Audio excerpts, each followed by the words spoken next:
Ils sont là, ils sont prêts. Alec Castonguay à Montréal, Emmanuel Latraverse à Toronto, Michel C. à Montréal. Bonjour, messieurs, dames. Bonjour. Bonjour. Emmanuel, je commence par vous. Vous êtes à Toronto, vous êtes allé vous promener. J'ai hâte de vous entendre. Cette bataille qui sera rangée entre, dans certaines circonscriptions, les non-démocrates et les libéraux. Oui, ce qui est intéressant, c'est qu'on sent que le discours commence à changer sur le terrain. Tant du côté des libéraux que du côté du NPD, on me dit, écoutez, c'était une chose pendant le début de la campagne de marteler le besoin du changement, le besoin du changement, le besoin du changement. Mais à un moment donné, il faut aller au-delà de ça. Et là, plus on voit les chiffres et les appuis du Parti conservateur baisser en Ontario, plus de part et d'autre, tant au NPD que du côté du Parti libéral, on tente de dire aux électeurs, là maintenant, c'est le temps de clarifier, c'est pour vous de choisir pour lequel vous allez voter.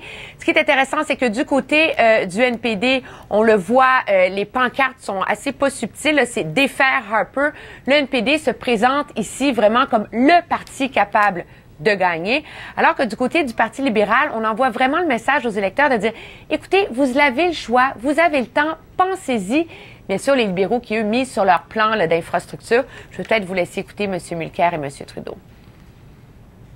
Car pour vraiment apporter du changement, il faut vraiment avoir le courage de ses convictions.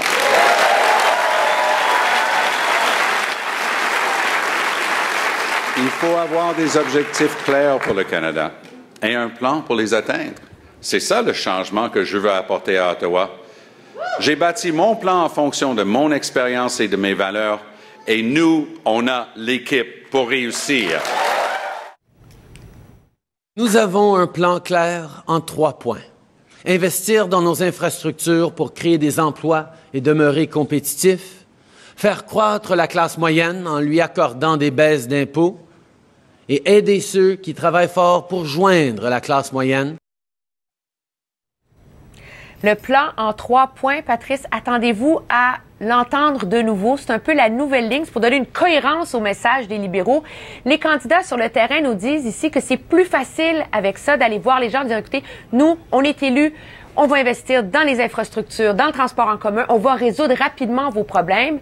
Sur le terrain, surtout dans les batailles de Toronto pour le vote progressiste, le NPD, par ailleurs, a une arme, remettre sur le nez de Justin Trudeau son appui à la loi contre le terrorisme. Là-dessus, je vous laisse écouter Olivia Chow. It's invasion of privacy. It's breaking of the Charter of Rights. And a lot of people in this riding have cell phones and emails, and it's a young riding. And they also value the importance of taking a principled stand. Messieurs, ça sera pas long, je vous donne la parole, mais juste, Emmanuel, une seconde. Vous avez parlé à des gens dans le comté où se présente Mme Chow, par exemple, et puis, comment ils voient cette campagne-là? Ils sont déchirés entre quoi? Il y a beaucoup d'indécis sur le terrain, des indécis qui veulent défaire les conservateurs et qui veulent voter au bon endroit.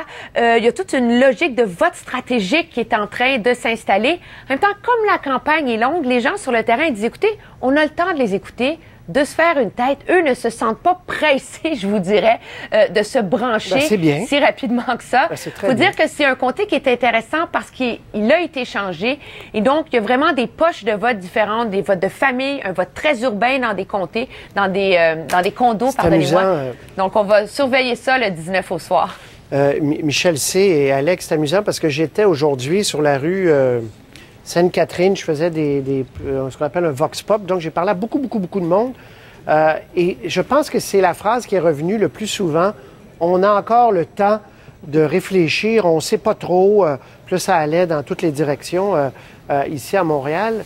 Mais revenons à la bataille de Toronto. Donc c'est loin, on le disait hier, là, c'est très loin d'être figé. Et donc le résultat est totalement incertain, Michel C. Oui, d'abord, on est à la mi-campagne aujourd'hui, là, et même à la mi-campagne, il reste plus de temps qu'une élection normale. Alors, on a le temps, oui, on l'a le temps. Et il faudra voir quelle allure cette élection-là prend au cours des 2 prochaines semaines, par exemple. Si, je vais emprunter les phrases sacrées, mais si la tendance se maintient et que M. Harper continue de perdre des appuis, il se pourrait bien que la question qui se pose à ce moment-là, c'est par qui on le remplace. Que la question de l'isoloir l'histoire, ce soit ça. Ça soit pas qui va mieux battre Harper, que Harper soit plus dans le décor à ce moment-là. D'où les programmes qui prennent leur importance. D'où les programmes qui prennent leur importance, d'où la personnalité aussi des gens, les principes qui prennent de l'importance. Alors, on n'est pas rendu là, on n'est pas rendu à la question de l'isoloir, et il faudra voir si il est aussi possible que les conservateurs reprennent du poil de la bête aussi. C'est pas à exclure, ça. Alec, est-ce que M. Trudeau, sa position d'il y a maintenant 10 jours, de dire, moi, je vais faire des déficits pendant au moins 3 ans pour réinvestir dans les infrastructures, etc. Est-ce que ça, en Ontario, c'est pas... ça leur rappelle pas un gouvernement néo-démocrate, justement, Alec? C'est un peu complexe, l'Ontario. Hein? Il y a plusieurs Ontarios. Il y a la grande région de Toronto, le 905, les banlieues. Il y a le sud de l'Ontario, plus industriel, manufacturier. Il y a le nord de l'Ontario. Il faudra voir avec qui cette promesse-là résonne en particulier. Moi, je vais avec une explication peut-être plus terre à terre.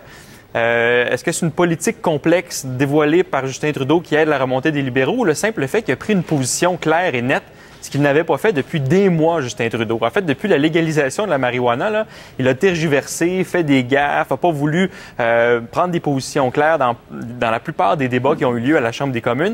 Et il y avait beaucoup de libéraux, parce que la marque libérale est très forte en Ontario. Depuis que Justin Trudeau est là, ils étaient promis, à part dans les 7 ou 8 derniers mois, où là, les néo-démocrates avaient remonté, mais beaucoup de libéraux voulaient voter pour Justin Trudeau, avaient l'impression que leur chef n'était pas à la hauteur, mais que la marque, que l'esprit libéral devait avoir un vote fort.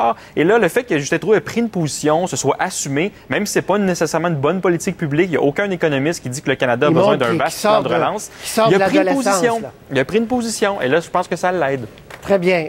On va regarder une seconde. Petit extrait de publicité, si vous le voulez bien. This is what's happening to millions of Canadians in 10 years under Stephen Harper. His idea is to give benefits to the wealthy, but make cuts to everything else has made it harder for most people to get ahead. And Mulcair promises more cuts. Now is not the time for cuts.